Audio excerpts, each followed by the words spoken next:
Hey! My god, that zit is so huge. Like, look at that pimple. My god, dude. Ah, man. What's going on, guys? My name is Meiven. I am a first-year aerospace engineering student at the University of Liverpool. And today I'm going to teach you guys about student finance. And I'm hoping this can serve as a guide for you guys that are new to student finance or are just interested in learning about it. So if you guys are interested in that, be sure to stick around for the video and let's jump right into it. So let's get the main topic out of the way. What is student finance?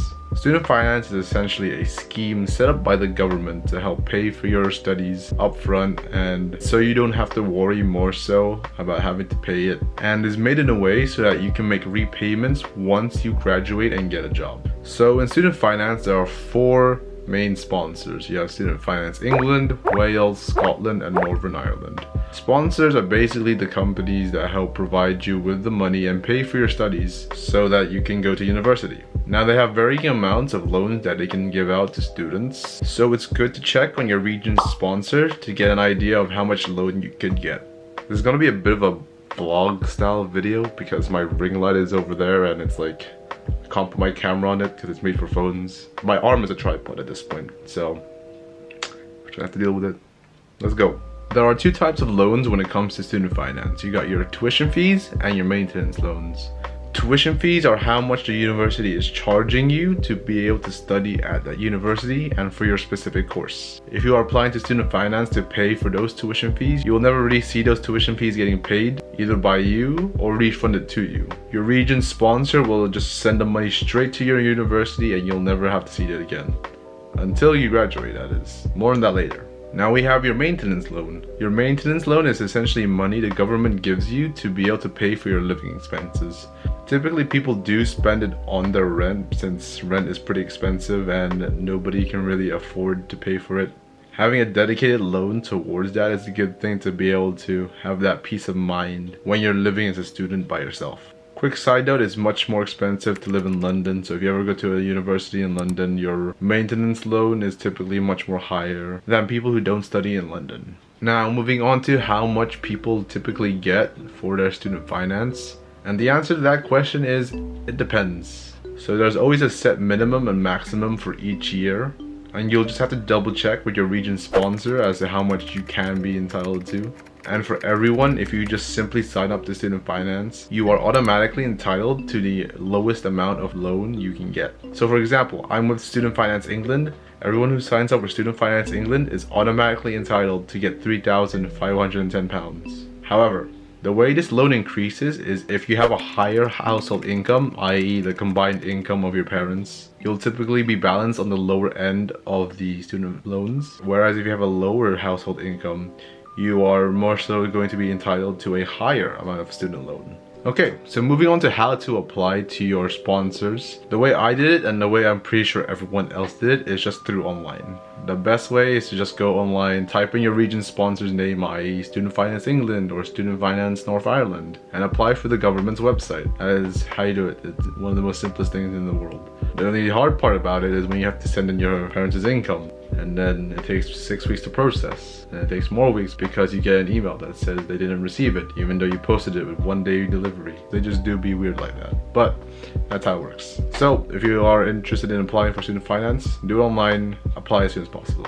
This brings me smoothly onto my next question, which is when should you apply? And the answer to that is as soon as possible. All right, bro, just as soon as you can, just go sign up. Like literally, don't even wait like a week after student finance is announced that you can start signing up. Just go to their website as soon as you get that notification that you can sign up and sign up. Doing it as soon as possible will just save so much hassle. Just do it, all right? Anyways, enough of that. Let's move on how to pay it back, shall we? Now, this is the more complicated part, so to speak. Alright, so let's say the threshold to paying back our student finance loans is £25,000. And let's say the percentage of it is, I know it's a bit high, but let's just say it's 10% for ease of use. Now, let's say I get a job and I make £20,000 a year. How much do I owe towards my student loans? Absolutely nothing. All of my £20,000 are going straight towards me, none towards student finance. However, let's say I get a job and it pays me £30,000 a year. How much do I owe then? Well, since we are paying a percentage of what we earn over £25,000, we just have to take away £25,000 from 30,000. So £30,000 minus £25,000 is £5,000. And then we take a percentage of that £5,000, which is 10%, which is £500 a year. So essentially, we're only paying £500 a year towards our student loans if we are earning in a £30,000 job. However, this is all hypothetical. None of this is actual true numbers. I've made this just for ease of access so you guys can understand better. And let's move on to the next topic. Yo, like, look at this temperature right now. It's 27 degrees. Like, what? If there's any drink I would get at a restaurant, it's just simply water. I love water. I've been drinking water all my life. And that's a fact. Now, I know this might not be a question on everyone's mind, but it might be on some. And that is, do you guys have to pay back your student loans until the day you die? The answer to that is no. You actually have your student loans written off and forgiven after 30 or so years. And after 30 years, they just write it off. You don't have to pay anything anymore towards your student loans. So let's say in this sense, you never reach the threshold and you still have a full amount of student loan. That'll all be written off after 30 years and you'll have nothing to pay for. As simple as that. Alright, so hopefully I've answered most of the questions towards student finance. If not, leave me a comment or even drop me an email. I'll leave my email down in the description just so you guys can send me one. But let's move on to why I think you guys should get student loans and overall my personal opinion of student loans. So point number one is that I think people should get student loans because the interest rates are low enough to just simply call it a small tax on your paychecks. So if you're ever taking out like a mortgage or a credit card, it won't be affected by your student loan. It doesn't take a hit on you at all. They will see it and they'll understand exactly what it is and they'll just look by it and you're good to go. You know, it's just as if you never got one in the first place. Next reason why I think people should think about getting a student loan is because tuition fees are just crazy high, like astronomically high. In the UK alone.